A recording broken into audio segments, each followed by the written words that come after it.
Hello everyone, সবাই কেমন আছো? তো আজকে আবারও একটা একদমই নতুন কম তেলে খুবই সুস্বাদু টেস্টি হেলদি মজার নাস্তা রেসিপি শেয়ার করছি। তো আশা করছি আমার আজকের রেসিপিটাও তোমাদের ভালো লাগবে।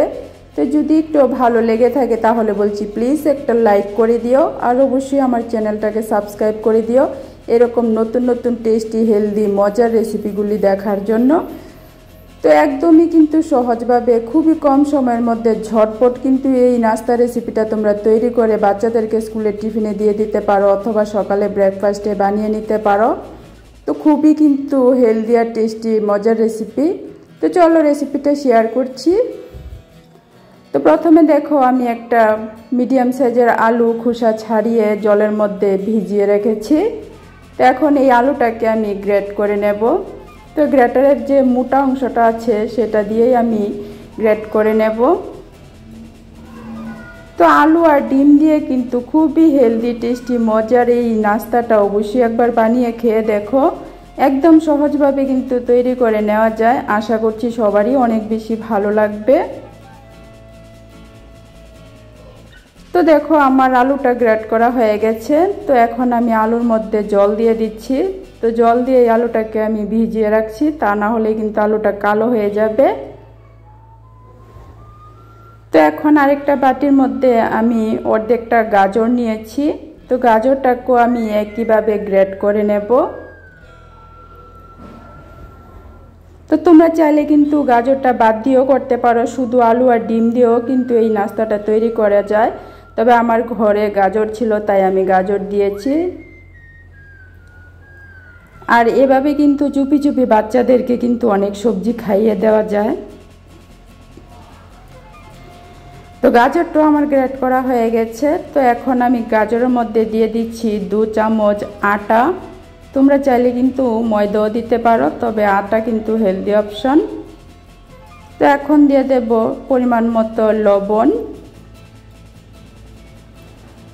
তারপর দিয়ে দিচ্ছি সামান্য পরিমাণ জিরার গুঁড়া, সামান্য পরিমাণ দিয়ে দিচ্ছি ধনিয়ার গুঁড়া, দিয়ে দিচ্ছি সামান্য পরিমাণ গরম মশলার গুঁড়া। তারপর দিয়ে দেব আধা চামচের মতো চিলি ফ্লেক্স। তোমরা চাইলে কিন্তু চিলি ফ্লেক্সের পরিবর্তে কাঁচা লঙ্কা কুচি কুচি করে দিতে পারো, অথবা ঝাল লঙ্কার গুঁড়া দিতে পারো, অথবা বাচ্চাদের জন্য করলে মরিচটা বাদ দিয়েও করতে পারো। তো এখন একটা ডিম নিয়েছি, আমি এই একটা ডিম দিয়েই এই রেসিপিটা তৈরি করব। ডিমটাও আমি দিয়ে দিলাম এর মধ্যে।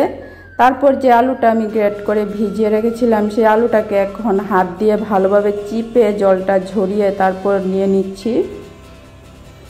তো আলুটাকে একটু ভালো করে চিপে জলটা ঝরিয়ে নিতে হবে।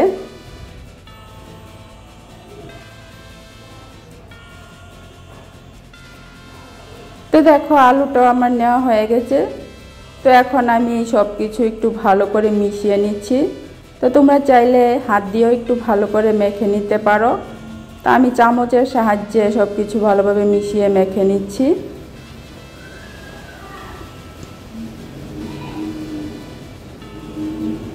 তো তোমরা যদি বাচ্চাদেরকে সকালে স্কুলের টিফিনে এই রেসিপিটা বানিয়ে দিতে চাও তাহলে কিন্তু সবজিগুলি আগের দিন রাতে গ্রেট করে ফ্রিজের মধ্যে রেখে দিতে পারো, তাহলে কিন্তু সময়টা আরও একদম কম লাগবে।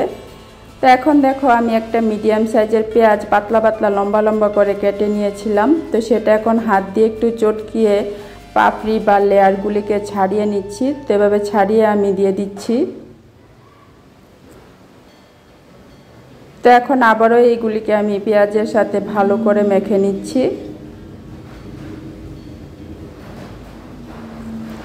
তো দেখো আমার মাখা হয়ে গেছে। তো এখন আমি সুস্বাদু এই নাস্তাটা তৈরি করে নেব একদমই কম তেলের মধ্যে। তো তার জন্য গ্যাসের চুলায় আমি একটা কড়াই বসিয়ে ছোটো চায়ের চামচের 1 চামচের মতো সাদা তেল দিয়েছি।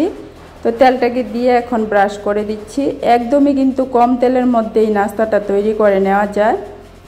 তো এখন তেলটা একটু গরম হয়ে যাওয়ার পর আলু আর ডিমের মিশ্রণটা আমি এর মধ্যে দিয়ে দিচ্ছি। তো দিয়ে এখন ভালো করে একটু ছড়িয়ে একটু পাতলা করে দিচ্ছি, আর এভাবে ছড়িয়ে একটা গোল একটা শেপ তৈরি করে নিচ্ছি। তো দেখো এভাবে আমি ছড়িয়ে দিয়েছি। তো এখন ঢাকনা দিয়ে আমি মিডিয়াম থেকে আঁচটা আর একটু কমিয়ে তারপর 3 মিনিটের জন্য রেখে দেব। তো দেখো 3 মিনিট হয়ে গেছে, আমি ঢাকনাটা উঠিয়ে নিচ্ছি। তো এখানে অবশ্যই গ্যাসের ফ্লেমটা কিন্তু মিডিয়াম থেকে একটু কমিয়ে তারপরেই কিন্তু এই নাস্তাগুলি তৈরি করতে হবে, তা না হলে কিন্তু ভিতর দিয়ে কাঁচা থেকে যেতে পারে। তো 3 মিনিট পর কিন্তু আমি এখন উল্টে দিয়েছি, এই পিঠটা কিন্তু খুব সুন্দরভাবে হয়ে গেছে। তো এখন আর ঢাকনা দেব না, আরও 2-3 মিনিট এভাবেই আমি ও পিঠটা হওয়া পর্যন্ত বসিয়ে রাখবো। তো দেখো 2-3 মিনিট হয়ে গেছে, এখন আবারও আমি উল্টে দিচ্ছি। তো দেখো খুব সুন্দর করে কিন্তু নাস্তাটা তৈরি করা হয়ে গেছে। তো এখন আমি কড়াই থেকে নামিয়ে নেব। তো কতটুকু সুন্দর আর লোভনীয় টেস্টি হেলদি নাস্তা একদম সহজভাবে কম সময়ের মধ্যে তৈরি করা হয়ে গেছে, আশা করছি দেখে নিশ্চয়ই বুঝতে পারছো। তো এটা কিন্তু খেতে কিন্তু দারুণ লাগে, অবশ্যই বানিয়ে খেয়ে দেখো। তো এখন আমি একটা ছুরির সাহায্যে কেটে নিচ্ছি। খুব কম সময়ের মধ্যে কম তেলের মধ্যে এরকম মজার নাস্তার রেসিপি কিন্তু খুবই কম পাওয়া যায়, তোমরা অবশ্যই এভাবে বানিয়ে খেয়ে দেখো, বাচ্চাদেরকেও বানিয়ে দিতে পারো, ভীষণ মজা করে খাবে। তো দেখো তোমরা কিন্তু এভাবে পিস পিস করে কেটে টমেটো সসের সাথে সার্ভ করতে পারো, খেতে কিন্তু দারুণ লাগে। তো আশা করছি আমার আজকের এই ছোট সহজ রেসিপিটা তোমাদের ভালো লেগেছে। ভালো লেগে থাকলে অবশ্যই একটা লাইক করে দিও, আর আমার চ্যানেলটাকে সাবস্ক্রাইব করে দিও এরকম নতুন নতুন রেসিপি দেখার জন্য। তোমরা সবাই ভালো থেকো, সুস্থ থেকো, আবারও আরেকটা নতুন রেসিপি নিয়ে আসবো। আজকের জন্য টাটা।